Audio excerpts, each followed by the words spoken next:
आज मैं आप लोगों के साथ करवा चौथ के महत्व, पूजा विधि और कहानी आप लोगों के सामने लेकर के आई हूँ।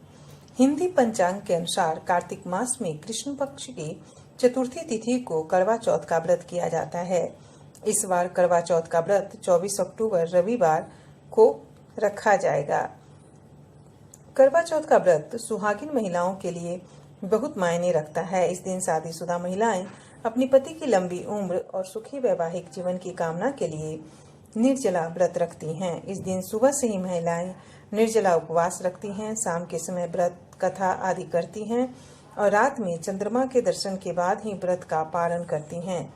चंद्रमा को अर्घ्य देने के बाद पति के हाथों से जल ग्रहण करके व्रत का पालन किया जाता है। इस दिन करवा चौथ की कथा पढ़ने का विधान है। कहते हैं कि इस दिन व्रत की कथा अवश्य सुननी चाहिए, क्योंकि इसके श्रवण का भी पुण्य अवश्य मिलता है। तो चलिए जानते हैं करवा चौथ की पौराणिक कथा।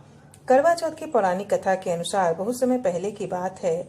एक साहूकार के 7 बेटे और एक बहन थी जिसका नाम करवा था। सातों भाई अपनी बहन करवा से बहुत प्यार करते थे। बहन के खाने के बाद ही खुद खाना खाते थे। एक बार ससुराल से बहन अपने मायके आई हुई थी। शाम को जब भाई खाने के लिए बैठे तो बहन ने बताया कि उसका आज करवा चौथ का निर्जला व्रत है और वह खाना चंद्रमा देखकर और उसे अर्घ्य देने के बाद ही खाना खाएगी। लेकिन चंद्रमा के निकलने में समय था, इसीलिए वे भूख और प्यास से काफी व्याकुल हो रही थी।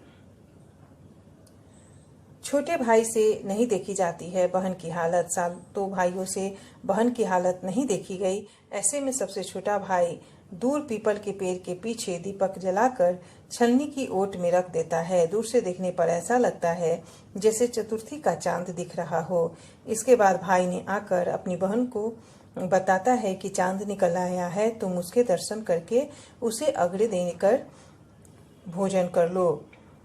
बहन खुशी से चांद देखती है और अर्घ्य देकर खाने बैठ जाती है, लेकिन पहला निवाला मुंह में डालते ही उसे छींक आती है और दूसरे टुकड़े पर बाल निकलता है और तीसरे गस्से पर पति की मृत्यु का समाचार आता है, जिसे सुनकर उसके होश उड़ जाते हैं। ऐसा होने पर उसकी भाभियां सच बताती हैं कि करवा चौथ का व्रत गलत तरीके से टूटने पर देवता उससे नाराज हो गए हैं।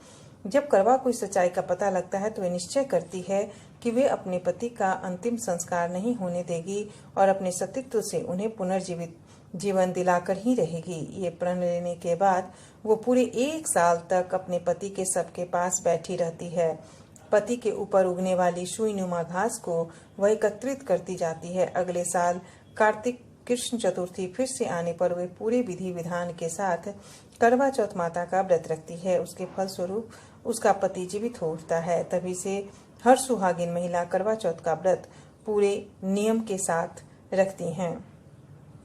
करवा चौथ के व्रत में महिलाओं को विशेष नियमों का पालन करना जरूरी होता है। करवा चौथ का व्रत सूर्योदय से पहले शुरू होता है और चांद निकलने के बाद व्रत का पालन किया जाता है। सुहागिन महिलाएं चांद के दर्शन के बाद उन्हें अर्घ्य देती हैं और छलनी में दीपक रखकर चंद्रमा की पूजा करती हैं। इसके बाद छलनी से पति को देखती हैं। उसके बाद पति के हाथों से पानी पीकर निर्जला व्रत खोलती हैं। मान्यता है कि शाम के समय चंद्र उदय से 1 घंटा पहले पूरे शिव पार्वती की पूजा की जाती है। कहते हैं कि पूजन के समय व्रत रखने वाली महिलाओं को पूर्व दिशा की ओर मुख करके बैठना चाहिए। इस साल करवा चौथ के पूजा का शुभ मुहूर्त 1 घंटा 17 मिनट का है। करवा चौथ की शाम को 5:43 से 6:59 तक पूजा कर सकती हैं। इस शुभ समय में माता पार्वती, भगवान शिव, गणेश जी, भगवान कार्तिकेय का विधि पूर्वक पूजन करना चाहिए। धन्यवाद दोस्तों। अगर कहानी पसंद आए तो कृपया वीडियो को ज़्यादा से ज़्यादा लाइक करें, शेयर करें, चैनल को सब्सक्राइब करना बिल्कुल न भूलें। धन्यवाद। नमस्कार दोस्तों।